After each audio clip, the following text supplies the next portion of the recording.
কিন্তু মুসলিমরা তারা কেন অন্যদের মুসলিম ধর্মে ধর্মান্তরিত করার চেষ্টা করে? তাকে ভুগতে দাও। হিন্দুরা অন্যকে হিন্দু ধর্মে ধর্মান্তরিত করার চেষ্টা করে না। নাকি আপনার হিন্দু ধর্মগ্রন্থ অনুসরণ করতে চান না? আমার ধর্ম শুধু হিন্দু, আমি অনুসরণ করতে চাই। আপনি কি স্বর্গে যেতে চান, হ্যাঁ নাকি না? না। আসসালামু আলাইকুম জি, আমি একজন হিন্দু, অমুথা রমেশ। আমি ইঞ্জিনিয়ারিংয়ে ডিপ্লোমা করেছি। এই প্রশ্নটি করার জন্য দুঃখিত। হিন্দুরা তাদের ধর্ম বিশ্বাস করে, মুসলিমরা তাদের ধর্ম বিশ্বাস করে, কিন্তু যখন দুজনের দেখা হয় তখন হিন্দুরা অন্যকে হিন্দু ধর্মে ধর্মান্তরিত করার চেষ্টা করে না। কিন্তু মুসলিমরা তারা কেন অন্যদের মুসলিম ধর্মে ধর্মান্তরিত করার চেষ্টা করে?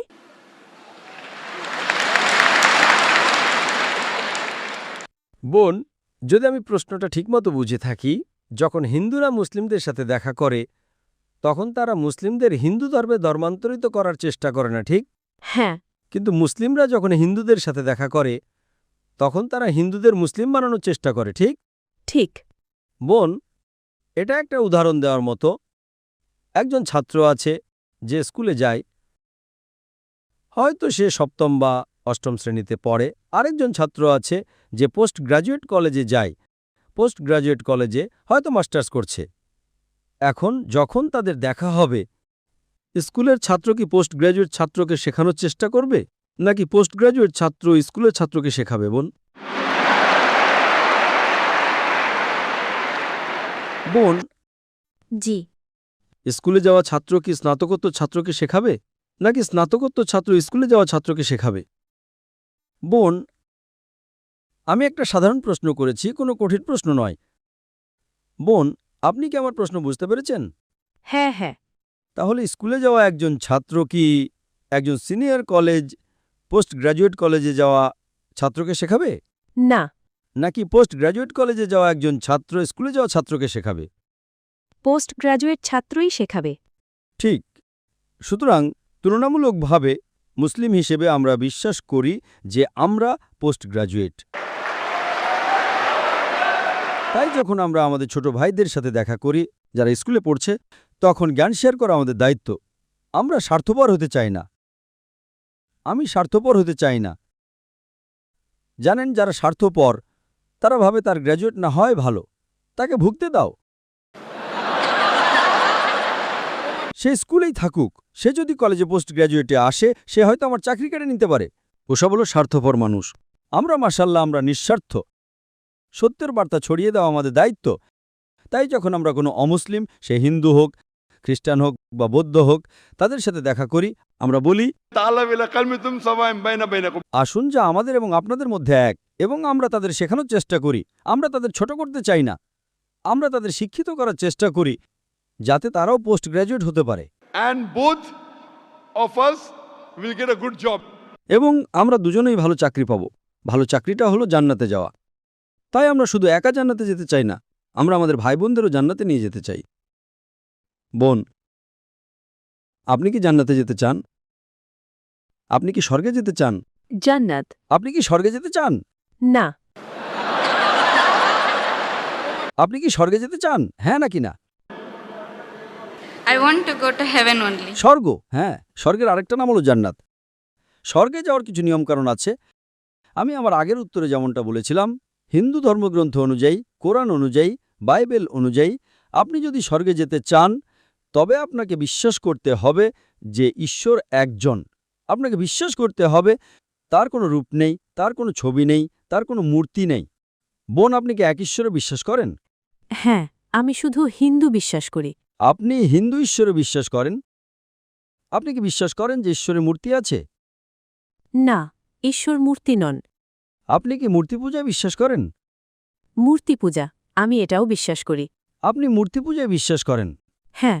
যদি ঈশ্বরের মূর্তি না থাকে তবে আপনি মূর্তি পূজা কেন করছেন?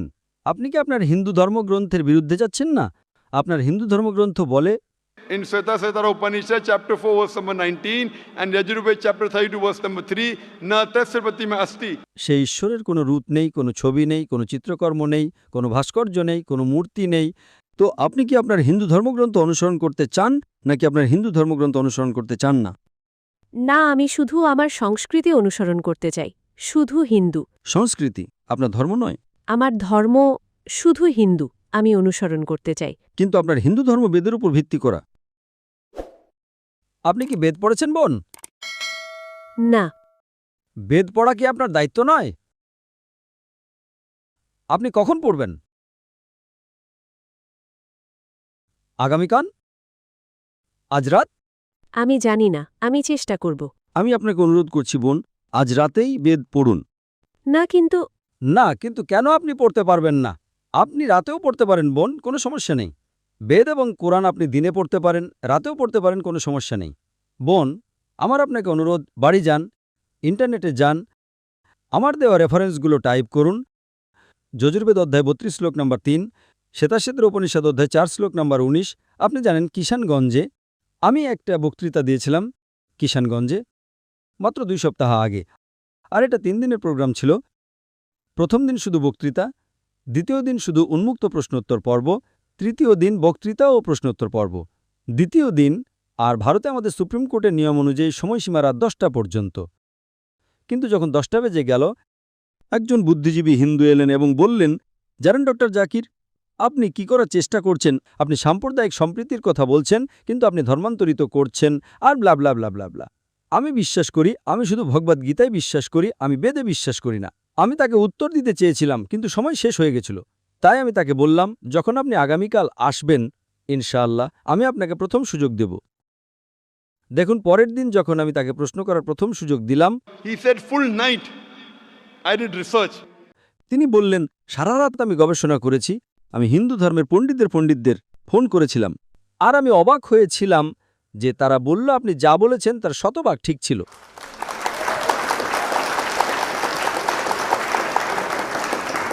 হিন্দু ধর্মে একজন ঈশ্বর আছেন। হিন্দু ধর্মগ্রন্থে নবী মুহাম্মদ সাল্লাল্লাহু আলাইহি ওয়াসাল্লামের কথা বলা হয়েছে। তিনি বললেন, আমি সারা রাত ঘুমাতে পারিনি, তাই তিনি আমার কাজ সহজ করে দিয়েছেন। So I'm requesting you, sister, তাই বোন, আমি আপনাকে অনুরোধ করছি, আজ রাতে আপনি বাড়ি যান। যদি আপনার জিজ্ঞেস করার মতো কোনো পণ্ডিত না থাকে, আপনি গুগলে খুঁজতে পারেন। জানেন, সে গুগল আমরা বলি, পণ্ডিত গুগল। সেখানে যান, সমস্ত রেফারেন্স টাইপ করুন, খুঁজে বের করার চেষ্টা করুন, এবং আগামীকাল বোন আপনি আবার এসে প্রশ্নটা করতে পারেন ইনশাআল্লাহ। inshallah. ধন্যবাদ।